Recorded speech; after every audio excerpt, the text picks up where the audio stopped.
हमारी संस्कृति, हमारे संस्कार सदा रहें हमारे साथ। सब्सक्राइब करें तिलक। कई तरीके की एलईडी लाइट्स आपके घर और ऑफिस के लिए। GR LED lights, make India bright. गुरुदेव, देवकी पूछती थी कि उन दोनों झबलों में से उसके पुत्र को कौन सा झबला पूरा आया? दोनों झबले उसके दोनों पुत्रों को पूरे आ गए हैं। दोनों पुत्रों को? हमने आपको उस दिन कहा था कि और भी कई रहस्य हैं जिन्हें आपसे छुपा कर रखा गया है। आपके कहने का अर्थ ये है कि हमारी अष्टम संतान वो कन्या नहीं थी। आपकी अष्टम संतान तो एक पुत्र था, जैसा कि आकाशवाणी ने कहा था। गुरुदेव, गुरुदेव, गुरुदेव, गुरुदेव, मुझे संभालिए। आनंद का ये प्रहार सहना कठिन है गुरुदेव, सहना कठिन है। यही है वो तारणहार जो जगत कल्याण के लिए देवकी के गोद में प्रकट हुआ है। मैं जानता हूं कि तुमने अपना अष्टम पुत्र छुपा कर कहीं और भेज दिया है। तुम भीषण दंड के अधिकारी हो। मैं तुम्हारे इस लांछन का प्रतिकार करता हूं। इसे कारागार में बंद कर दो, और जब ये कहे इसे होश आ गया तब हमारे सामने उपस्थित करना। तो कृष्ण नाम रखा है उसका? जी महाराज। तुम्हें कैसे पता चला? ये तो सारे गोकुलवासी जानते हैं कि नंदराय ने अपने पुत्र का नाम कृष्ण रख दिया है। नामकरण संस्कार किसने किया? ये कोई नहीं जानता। क्या इन दिनों नंदराय अपने पुत्र को लेकर शांडिल्य के आश्रम में गए थे? महाराज, इसका कोई पता नहीं। यदि गए होंगे तो गुप्त रीति से गए होंगे। जो कार्य गुप्त रीति से किया जाए उसी का पता लगाना गुप्तचर का काम है। तुम ही तो कहते हो कि यह सूचना सार्वजनिक है कि नंदराय ने अपने पुत्र का नाम कृष्ण रख दिया है। तो ऐसी सार्वजनिक सूचना लाकर तुमने कौन सा चमत्कार किया है? तुम्हारा काम था यह पता लगाना कि बालक का नामकरण संस्कार कहां किया, किसने किया, किसने पूजा की, कौन कौन लोग वहां उपस्थित थे। गर्ग मुनि की गतिविधियों पर तुमने दृष्टि रखी थी? वो कभी गोकुल में गए थे? जी नहीं। आश्रम से बाहर कहीं और गए थे? जी नहीं। वो यमुना पार करके सीधे शांडिल्य आश्रम में गए थे और वहां से निकलकर सीधे मथुरा आ गए थे और कहीं नहीं गए थे। एक बात तो स्पष्ट है महाराज कि इस कांड में कोई गूढ़ रहस्य अवश्य है। तनिक सोचिए, साधारण परिस्थिति में नंद को अपने पुत्र का नामकरण संस्कार बड़ी धूमधाम से करना चाहिए था। इतने वर्षों की प्रतीक्षा के बाद उसके घर में संतान हुई है, इस कारण से तो ये उत्सव और भी बड़ा होना चाहिए था। न केवल सगे संबंधियों बल्कि आसपास के 10-20 गांवों को भोजन कराना चाहिए था उसे। परंतु ऐसा कुछ भी नहीं हुआ। यूं चोरों की भांति चुपचाप अपने पुत्र का नामकरण करके गांव वालों से यह कहना कि मेरे पुत्र का नाम कृष्ण है, ऐसा तो निर्धन से निर्धन व्यक्ति भी नहीं करता, वो भी अपने जात बिरादरी वालों को अपने उल्लास में सम्मिलित करता है। कोई गहरा रहस्य है इस बात में, और इस रहस्य में ही इसका महत्व भी। और दूसरी महत्वपूर्ण बात यह भी है महाराज कि बालक के नाम की घोषणा इन्हीं 2 दिनों में की गई जब महर्षि गर्ग वहां थे। अन्यथा शास्त्र विधि के अनुसार तो यह नामकरण संस्कार बहुत दिन पहले हो जाना चाहिए था। यदि ये गर्ग मुनि के हाथों नामकरण हुआ है तो इसका मतलब यह सिद्ध होता है ये बालक नंदराय का नहीं बल्कि वसुदेव और देवकी का पुत्र है। ये बात मेरी समझ में नहीं आती कि हम इस बात को सिद्ध करने के लिए इतना जोर क्यों दे रहे हैं कि वो नंद का पुत्र है या वसुदेव का, दोनों में से किसी का भी हो। परंतु इस बात से तो इनकार नहीं किया जा सकता कि यही कृष्ण नाम का बालक हमारा परम शत्रु है। इसी ने पूतना को मारा, श्रीधर को अपाहज कर दिया, कागासुर का मृत शरीर भरे दरबार में महाराज के सामने फेंक कर महाराज को जैसे एक चुनौती दी। फिर उत्कच जैसे परम बलि को एक ही ठोकर से यमलोक भेज दिया। इसमें अब कोई संदेह नहीं रहा कि ये सब इसी बालक के मायावी कारनामे हैं। जब शत्रु सिद्ध हो चुका है तो हमें केवल इस बात पर बहस करनी चाहिए कि उसका सामना किस शक्ति के द्वारा किया जाए, किस प्रकार उसका नाश किया जाए। फिर उससे क्या अंतर पड़ता है कि वो बालक नंद का हो अथवा वसुदेव का? अंतर है, और ये अंतर बड़ा महत्व रखता है, क्योंकि यदि ये नंद का पुत्र है तो ये केवल कोई साधारण मायावी शक्ति है जिसे विष्णु ने हमें भरमाने के लिए भेज दिया होगा, ताकि उसकी चाल में फंसकर हम इसे ही अपना असली शत्रु समझ लें और इसी पर ही आक्रमण करते रहें। और जो असली शत्रु है वो कहीं आराम से पलता रहे। और यदि ये देवकी और वसुदेव का पुत्र है तो फिर ये वही है जिसकी चेतावनी आकाशवाणी ने हमें दी थी, जिसकी प्रतीक्षा लोग तारणहार के रूप में कर रहे हैं, और जो कंस को मारने के लिए पैदा हुआ है। यह जानने का एक उपाय मेरी समझ में आता है। क्या? वसुदेव। हाँ? वसुदेव? हाँ, वसुदेव। वसुदेव सत्यवादी है, वो झूठ नहीं बोलता। महाराज उससे सीधा प्रश्न करें, और यदि वो उत्तर ना दे तो उसे ऐसी यातनाएं दी जाएं कि वो सत्य बोलने पर मजबूर हो जाए। यह बात विचार योग्य है चाणूर। महारानी, महारानी, महाराज के सैनिक घर में घुस आए हैं। क्यों? गृहस्वामी को पूछ रहे हैं। गृहस्वामी को पूछ रहे हैं?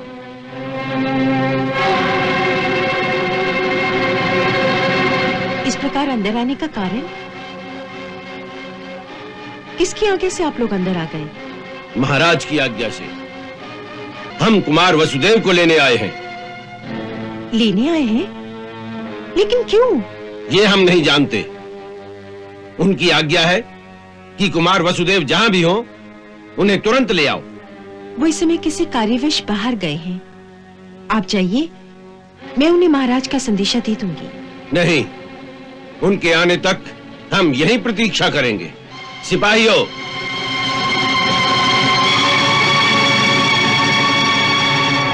कुमार वसुदेव, हमने आपके पुत्र का नामकरण कर दिया है। धन्यवाद गुरुदेव। क्या नाम रखा है मेरे पुत्र का? बलराम। बलराम अति सुंदर नाम है। देवकी सुनेगी तो अति प्रसन्न होगी। गुरुदेव, देवकी पूछती थी कि उन दोनों झबलों में से उसके पुत्र को कौन सा झबला पूरा आया? दोनों झबले उसके दोनों पुत्रों को पूरे आ गए हैं। दोनों पुत्रों को? हमने आपको उस दिन कहा था कि और भी कई रहस्य हैं जिन्हें आपसे छुपा कर रखा गया है, क्योंकि उस समय हमें इन बालकों की सुरक्षा की चिंता थी। परंतु अब मैं आपके अष्टम पुत्र के रूप में स्वयं पर ब्रह्म भगवान श्री कृष्ण की छवि इन्हीं आंखों से देखकर आया हूं। अब मुझे कोई चिंता नहीं रही। जो तीनों लोगों की चिंता हरने वाले हैं, उनकी सुरक्षा की चिंता अब मैं करूंगा। मेरे इस अहंकार का दंभ उनके दर्शन मात्र से ही दूर हो गया, और आज सहसा ही हमारी जिह्वा से आपके छोटे पुत्र कृष्ण का रहस्य भी खुल गया। कृष्ण? आपने उसका नाम कृष्ण रखा है? जब भगवान श्री कृष्ण स्वयं इस रूप में पधारे हैं तो उनका कोई और नाम मैं कैसे रखता? गुरुदेव, आपके कहने का अर्थ ये है कि हमारी अष्टम संतान वो कन्या नहीं थी। आपकी अष्टम संतान कन्या नहीं थी। आपकी अष्टम संतान तो एक पुत्र था, जैसा कि आकाशवाणी ने कहा था। पुत्र था? हाँ, और वो वही है कृष्ण, जो इस समय नंदराय जी का पुत्र कहलाता है। गुरुदेव, गुरुदेव, गुरुदेव, गुरुदेव, मुझे संभालिए। आनंद का ये प्रहार सहना कठिन है गुरुदेव, सहना कठिन है। यही है वो तारणहार जो जगत कल्याण के लिए देवकी के गोद में प्रकट हुआ है। फिर वो कन्या जिसको देवकी ने जन्म दिया था, वो कौन थी? वो स्वयं भगवती योग माया थी, और देवकी ने उन्हें जन्म नहीं दिया था। उन्हें तो स्वयं आपने गोकुल से लाकर देवकी के पास लिटा दिया था। गोकुल से लाकर? मैंने? जब कारागार में भगवान श्री कृष्ण ने शिष्य रूप में अपने आप को प्रकट किया, तब इन्हीं योग माया की शक्ति से आपकी बेड़ियां टूट गईं, कारागार के द्वार खुल गए, प्रहरी बेसुध हो गए, और इन्हीं की प्रेरणा से आप गोकुल में जाकर अपने पुत्र को नंदरानी यशोदा के पास लिटा आए और उस कन्या रूपी योग माया को अपने साथ ले आए। वो योग माया ही थी जो कंस के हाथों से छिटक कर आकाश में अष्टभुजा शक्ति के रूप में प्रकट हुई थी। परंतु मुझे तो कुछ याद नहीं गुरुदेव। उस समय भगवती की इच्छा से आपकी स्मृति पर माया का पर्दा पड़ गया था, जिससे आप सब कुछ भूल गए कुमार। ऐसी दिव्य अनुभूति से मेरी चेतना, मेरी स्मरण शक्ति को वंचित रखकर मेरे साथ अन्याय किया गया है गुरुदेव।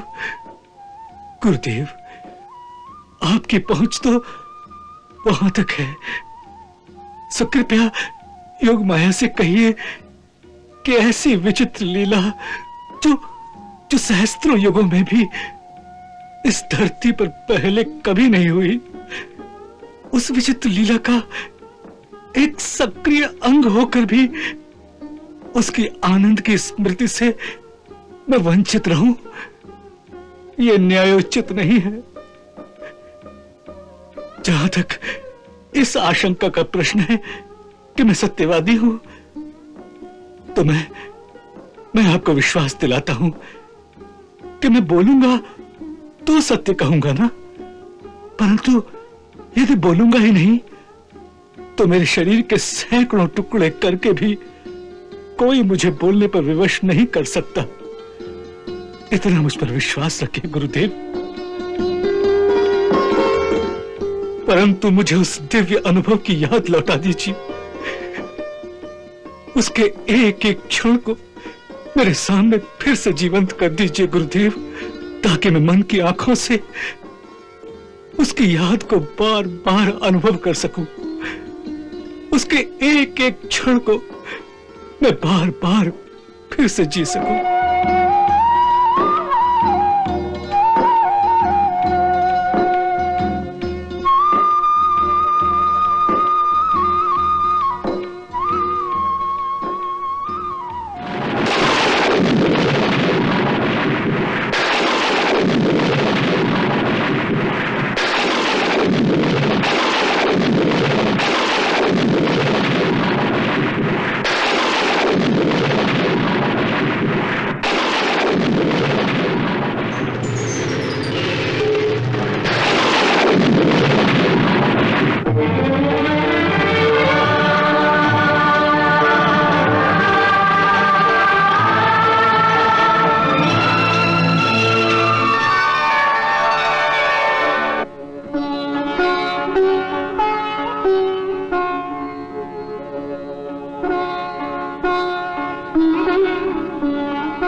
क्या बात है देवी? द्वार पर कोई द्वारपाल नहीं, घर में भी चारों ओर चुपचाप है, ना कोई सेवक न सेविका, और आप भी इस तरह से अकेली गुमसुम सी खड़ी हैं। मैं ये सोच रहा था कि आपको वो रहस्य मैं बताऊं कि ना बताऊं। वही वो गुरुजी। हाँ? ये आप ही की प्रतीक्षा कर रहे हैं। कौन?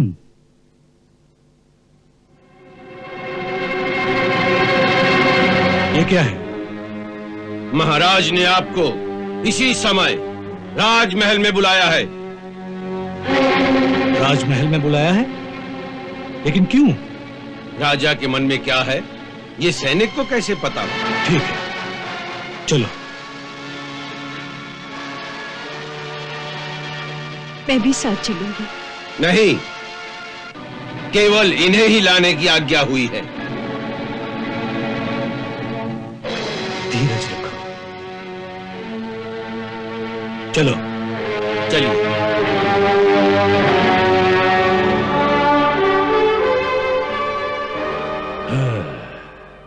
तुम जा सकते हो। जो आज्ञा।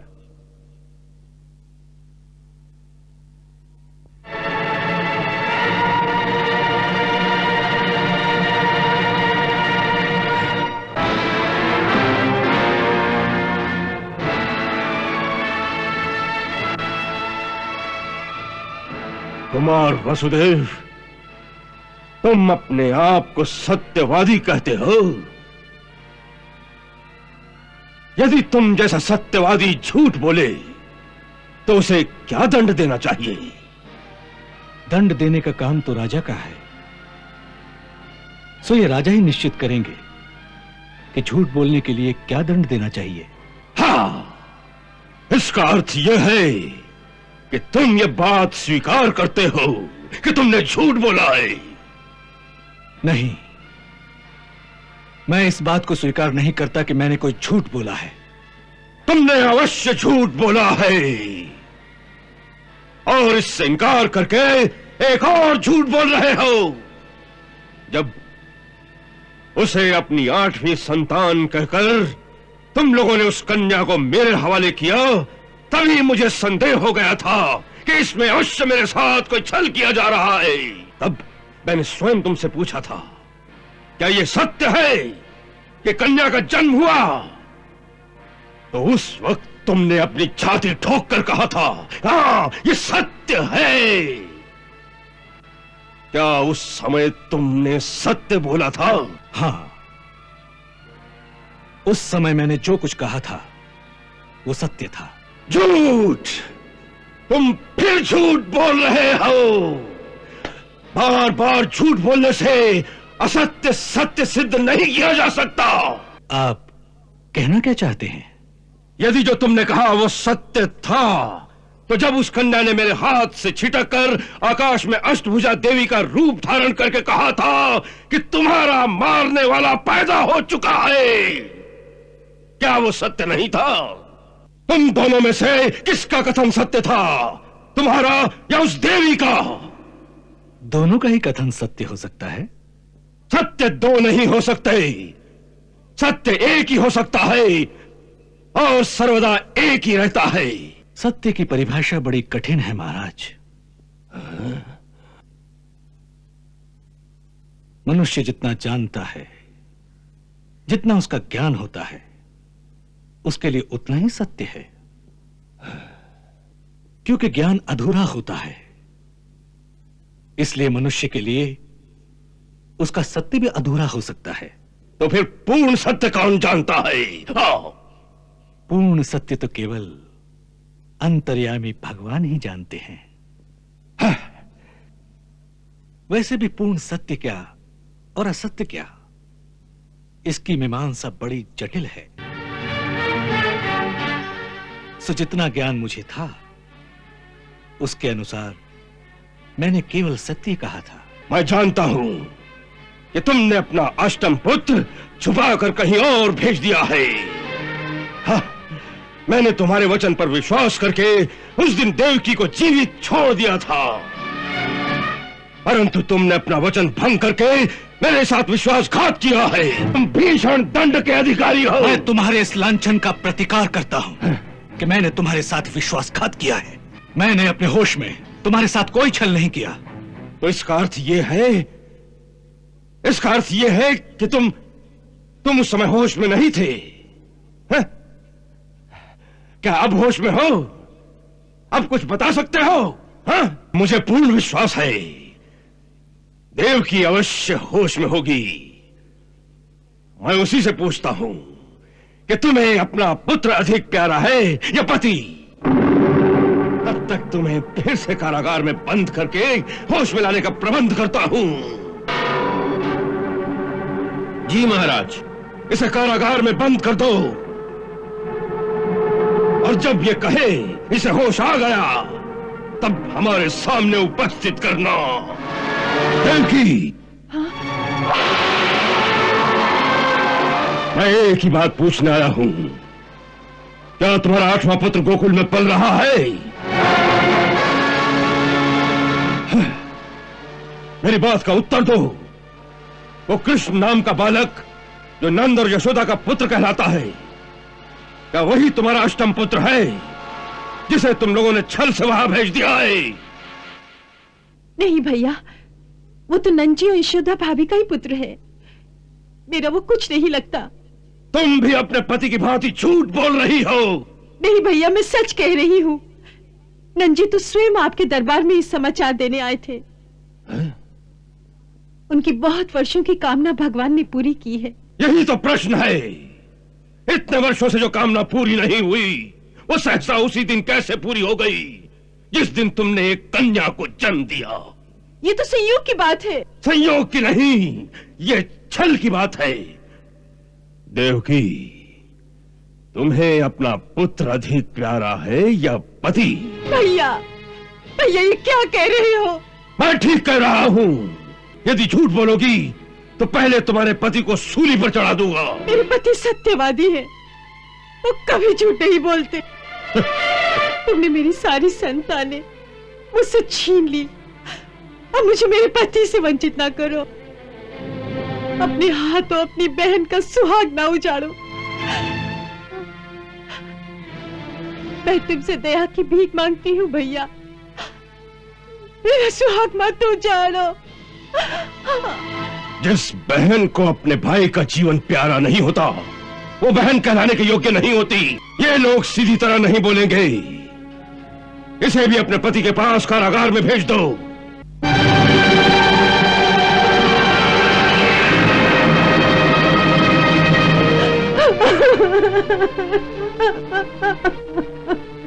नहीं देवकी, नहीं, ऐसे नहीं रोते।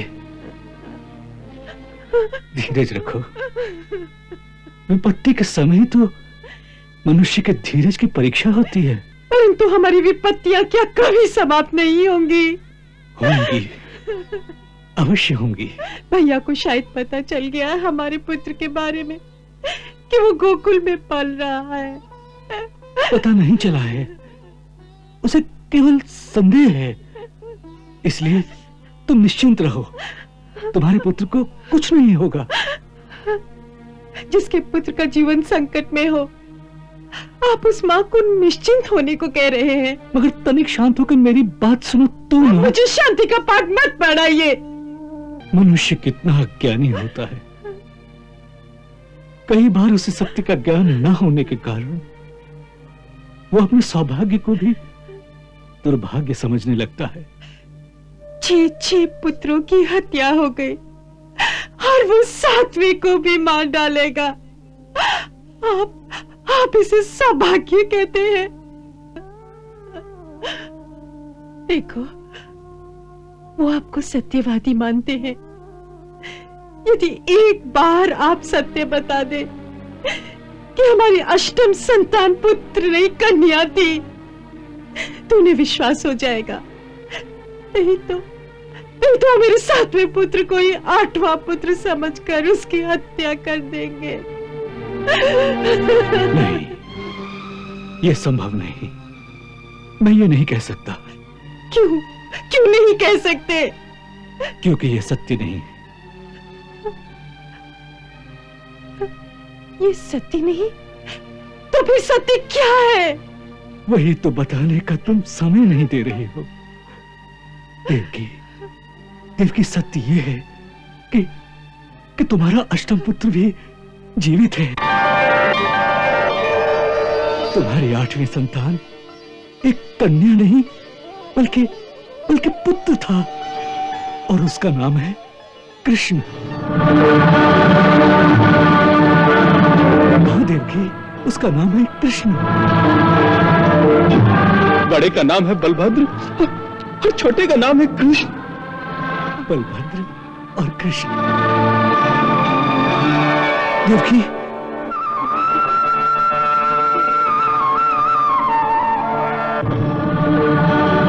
देवकी, देवकी, देवकी संभालो, देवकी संभालो अपने आप को। देवकी, देवकी संभालो अपने आप को।